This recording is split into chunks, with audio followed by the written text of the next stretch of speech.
Hello everyone, Pinky life village চ্যানেলে নতুন একটা ভিডিওতে তোমাদের অনেক অনেক স্বাগত ও ভালোবাসা জানিয়ে নতুন একটা ব্লগ স্টার্ট করলাম। বন্ধুরা, ছোটোদেরকে জানাই আমার বুক ভরা ভালোবাসা, আর বড়োদেরকে জানাই আমার প্রণাম ও ভালোবাসা জানিয়ে ভিডিওটা স্টার্ট করলাম। তো দেখো, এখানে অনেকগুলো আলু একদম পাতলা পাতলা করে কেটে নিয়েছি। ভাবছো এটা কী করছি? তো এটা দিয়ে বানাবো হচ্ছে আলুর চিপস। তো আলুগুলোকে একদম পাতলা পাতলা করে কেটে নিয়ে পরিষ্কার করে ধুয়ে একটু লবণ একটু হলুদ দিয়ে সেদ্ধ বসিয়ে দিয়েছি। তো আলুটা সেদ্ধ হয়ে গেলে আমি কি করেছি, একটা টিন নিয়েছি, পরিষ্কার করে মুছে টিনের মধ্যে শুকোতে দিয়েছিলাম। তো তোমাদের সাথে সেটা শেয়ার করিনি। এখন হচ্ছে একটা একটা করে উল্টে দিচ্ছি যাতে আলুর পাঁপড়টা সুন্দর করে শুকিয়ে যায়, এপিঠ ওপিঠ দুপিঠ করেই। তো এই আলুর পাঁপড়টা একদিনেই একটু ভালো মতো রোদ পেলে কি হয় জানো, আলুর পাঁপড়টা একদম চকচকে একটা ভাব থাকে। আর যদি রোদ ভালো মতো না পায় একদম কালচে ধরে যায়। তো এই আলুর পাঁপড়গুলো আমার খেতে ভীষণ ভালো লাগে, তার জন্য এটা বানিয়ে দিলাম। তারপর কি করেছি, আমি এই মাটিগুলোকে নিয়ে এসে যেখানে যেখানে উঠোনের উঠোনটা গর্ত আছে সেখানে সেখানে আমি কিন্তু মাটিগুলো দিয়েছি। আর দেখে তো বুঝতে পারছো কী পরিমাণে রোদের তাপ দিয়েছে। তো এই রোদ দেখে কিন্তু আমি আলুর পাঁপড়গুলোকে কেটে দিয়েছি রোদ্রে শুকোতে, আর তার মধ্যে এই মাটিটা দিয়ে দিয়েছি। কুচবিহারের ছোট্ট গ্রামে তোমাদের অনেক অনেক স্বাগত ও ভালোবাসা জানিয়ে ভিডিওটা স্টার্ট করলাম। এখন বাজে প্রায় শুভ সকাল বলা চলে না, এখন বাজে 12:30। তো এখন থেকে ভাবলাম চলো ভিডিওটা স্টার্ট করি। তো সকাল থেকে বাসি কাজকর্ম সেরে শুয়েই ছিলাম, সকালে রান্নাবান্নাটুকুও করতে পারিনি, কেননা এত পরিমাণে মাথা যন্ত্রণা আর জ্বর চলে এসেছে। সারা রাত্রি ধরে মাথা যন্ত্রণায় ছিল, তারপর হঠাৎ করে সকালবেলা জ্বর চলে এসেছে। হয়তো কারণ হচ্ছে কালকে বিকেলবেলা স্নান করা হয়েছে, তার জন্য পুরো আবির টাবির মাখিয়ে দিয়েছিল সবাই মিলে মাথার মধ্যে একদম। তো কালকের ভিডিওটা আমি সেরকম করে শেয়ার করতে পারিনি, তো ভাবলাম চলো এখন থেকে কী কী করছি না করছি তোমাদের সাথে শেয়ার করার চেষ্টা করি। জানি না কতটা কি পারবো। আর ওদিকে তো আমার মেয়ে চলছে তুমুল নাচ, মোবাইল দেখে দেখে, ওর বাবার মোবাইলটা চালিয়ে দিয়ে। তো চলো ভিডিওটা দেখতে থাকো, সাথে থেকো, সঙ্গে থেকো। তো এখন দুপুরে এখন বসাবো ভাত। স্নান করলাম কোনো রকমে, কিন্তু মাথাটা অবধি এখনও চিরুনি করা হয়নি বন্ধুরা। ভীষণ আমার ঠান্ডা লাগছে। আর এদিকে তো বাইরে রোদ আছে, কিন্তু ভীষণ পরিমাণে হাওয়া চলছে সাথেই। তো চলো, এখন দুপুর হয়ে গেছে, রান্না তো বসাতেই হবে। তো রান্না বসাবো। মা থাকলে মাই রান্না করতো, মা গেছে এক জায়গায়। তো মা বলে গেছে যে আমি এসে রান্না করব। তো মা আস্তে আস্তে লেট হয়ে যাবে।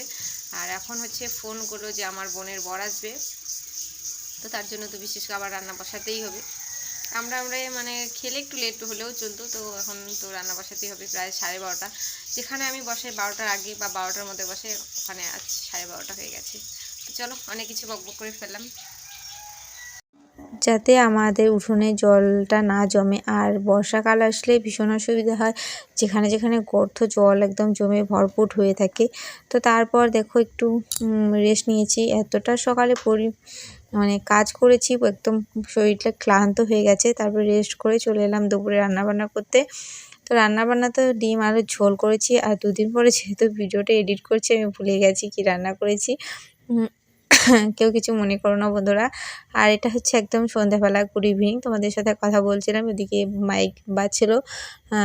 আমি কথা বলার সময় খেয়াল করিনি, এডিট করার সময় দেখছি, তাতে কপিরাইট ক্লেম চলে আসবে, তার জন্য মিউট করে দিয়েছি। তো এখন একটু দেখতেই পাচ্ছ হালকা পাতলায় রেডি হয়েছি। এখন যাব হচ্ছে আমার পাশেই এক জায়ের বাড়িতে হচ্ছে গীতা পাঠ করানো হচ্ছে। তো ভাবলাম চলো গীতা পাঠ শুনতে যাব, তোমাদের সাথেও শেয়ার করব।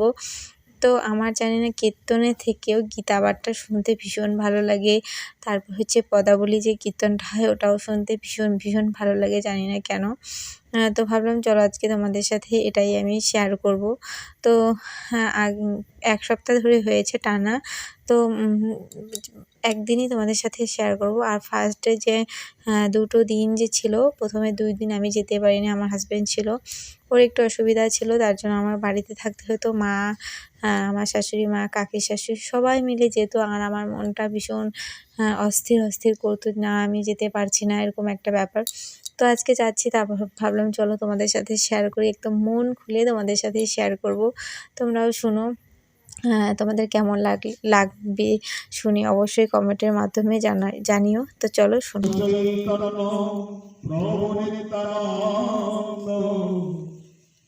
হরে কৃষ্ণ হরে রাম জয় রাধে গোবিন্দ হরে শ্রী কৃষ্ণ চৈতন্য প্রভু নিত্যানন্দ হরে কৃষ্ণ হরে রাম জয় রাধে গোবিন্দ ওম গঙ্গা গীতা সাবিত্রী সীতা সততা প্রতিপ্রতা ব্রহ্মাবলী ত্রিসন্ধ্যা মুক্তিদেহী অর্ধমাত্রা চিচানন্দা ভবগ্নি ভ্রান্তিনাশিনী বেদত্রী পরানন্দা তথার্থ জ্ঞানমঞ্জনী ইত্যাদি তানি জপে নিত্যম নরনিশ্চল মানস জ্ঞানসিদ্ধি লভে নিত্যম তথার্থে পরমং পদম পাপ পাপকর্ম পাপাত্মা পাপ সম্ভব ত্রৈবাং পুণ্ডরীকাক্ষ সর্ব পাপ হর হরি হরে কৃষ্ণ কৃষ্ণ কৃষ্ণ হরে হরে